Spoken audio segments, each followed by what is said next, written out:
It's the end of the day with Ray. Hello, my friends. Well, if you look on the interactive board, you see a picture of Sam Errigo, and Sam Errigo is the president and CEO of Konica Minolta USA. Sam had a webinar for the industry's media. He wanted to share with the industry's media about the upcoming massive losses that Konica Minolta is going to post for FY2022. I did an episode on that yesterday. When I read this article that ENX magazine published, I was pretty much disgusted by it because it's proven to me that our industry's media just can't face realities. They don't know the questions to ask of the leaders when they have the opportunity to ask them. And the articles that they write, the information that they publish, is just gaslighting. It's whitewashing. You know, sometimes people tell me, Ray, we love your content. We just don't like your delivery. You know what I think's the worst delivery? Gaslighting realities, whitewashing realities, avoiding realities, having platforms that allow people to just gaslight and whitewash. How are we ever going to fix or change anything if we can't even face the realities all around us? And that's what all of our industry media does. They're places for people to go and talk about stuff to distract people from the stuff they need to be talking about. But I'm reading this article. Nowhere in this article does it say that over the last 3 years, Konica Minolta's lost over $1 billion. They're focusing on 2022. You read this article, you'll think that the issues are some stuff they bought in Europe. You know, ladies and gentlemen, for a long time now, for more than 3 years, I've been asking Konica Minolta to share the realities around All Covered and the 24 assets they bought under the All Covered umbrella. To share the realities, to talk about this stuff. They don't talk about any of it. They get an article published where they talk about how they're knocking it out of the park, because the industry's media and the industry's analysts won't ask him any real questions. Sam Errigo, you really need to address the realities of the things that you're doing here in the United States outside of print. I think the shareholders at Konica Minolta deserve that information. Because when they look at Konica Minolta in absolute turmoil, and I could call it absolute turmoil because you lost over $1 billion over the last 3 years as a company. You just took the largest impairment charge in your history, and you're going to show the largest loss in your history, and you're bragging about how your company's 150 years old.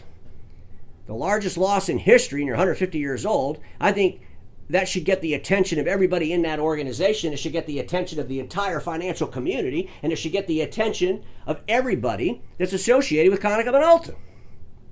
And if Konica Minolta's answer to this crisis is to just throw some articles out there and whitewash reality, how is that going to help the industry understand anything? Ladies and gentlemen, I want to share one paragraph out of this, maybe two. Go to ENX magazine and read the article. ENX, I just threw you a bone. You'll probably get thousands and thousands of people reading that article now. I'm so proud of our team, Errigo said. We've had significant uphill battles over the last 3 years with COVID, our supply chain and toner issues. It was a daunting task for all of us to support our dealer channel, our direct channel, and most importantly, our customers. But our team did a phenomenal job. They helped us overachieve on the revenue side and the profit side. Overachieve on the profit side. This is comical at best. Overachieve on the profit side. Are you kidding me? Sam, you've had some profit through the third quarter in the professional print space, which I still question how you got the profit when you're showing all these massive losses in that other etc. category. I'd like to know what those are. But when you look at the digital workplace business unit, it's not knocking it out of the park by any stretch of the imagination. You're barely in the black in that. The operating profit is extremely low percentage. And that's where all this IT services and all these things and all these assets that you bought live. That's why it's so important that you share that information. That's why it's so important that these analysts actually ask you that information. The last paragraph, this is what it says.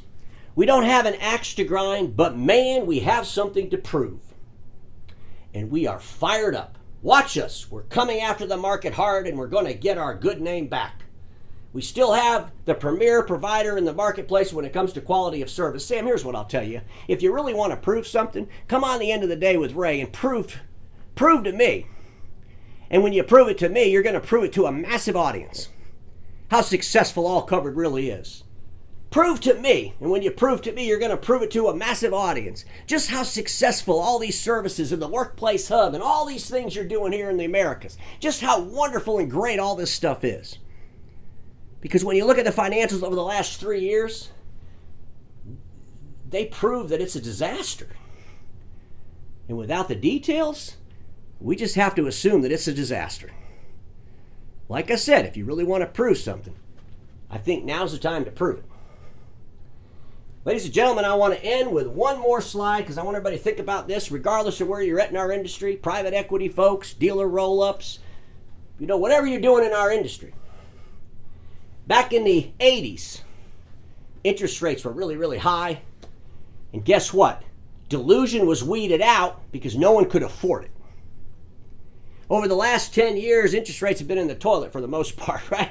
I mean, money was really, really cheap. You could literally, they were giving money to really stupid ideas if you want. They were giving money to overly optimistic people. They were giving money to people with delusions. Who cared? It was so cheap to give the money out. But guess what? Cost of money's going up. And when the cost of money goes up, guess what else happens? People aren't going to invest in over-optimistic, delusional dreams. People are going to want to know the realities. They're going to want to know the facts. They're going to want to know the numbers. Just saying you're enthusiastic about doing something isn't going to matter. People are going to want to know, how are you going to do it? What's going to be exactly different from the last 3 years? And prove to us that you're actually improving. Because at the end of the day, everybody watching me knows this. Status quo is the killer of all that'll be invented. Don't get stuck in status quo, and I'll see you all on Monday.